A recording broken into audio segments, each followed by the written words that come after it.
হুজাইল ইবনে ইয়াস। তিনি ছিলেন একজন আল্লাহভীরু ও নেককার ব্যক্তি। একবার কেউ তাকে জিজ্ঞেস করল, আপনি এত ইবাদত করেন কিন্তু কাউকে কোনো কিছু বলেন না কেন? তিনি মুচকি হেসে উত্তরটা দিলেন, আমি এমন কিছু আমল করতে চাই যেটা শুধু আল্লাহ জানবে আর কেউ না। মানে তার আমলটা শুধু আল্লাহর সন্তুষ্টির জন্য, আর কোনো কিছু না। রাতে সবাই যখন ঘুমিয়ে পড়ত তখন তিনি নীরবে উঠে দোয়া ও কান্নায় ভেঙে পড়তেন, আর তখনই দাঁড়িয়ে যেতেন রবের দরবারে। কেউ জানতো না তার আমল, কেউ জানতো না তার কান্নার কারণ কি, কিন্তু আল্লাহ এ সম্পর্কে জানতেন।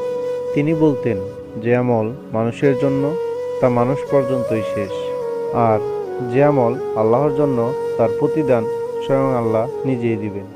এই ইখলাস তাকে আল্লাহর কাছে অধিক প্রিয় বান্দা হিসেবে কবুল করলেন। নীরব আমলই আল্লাহর কাছে সবচেয়ে শক্তিশালী আমল। মানুষ দেখুক বা না দেখুক, আল্লাহ তো দেখছেন। মনে রাখবেন, এই বিশ্বাস একজন বান্দাকে সফল করে তোলে। চ্যানেলটি সাবস্ক্রাইব এবং ভিডিওতে একটি লাইক করবেন।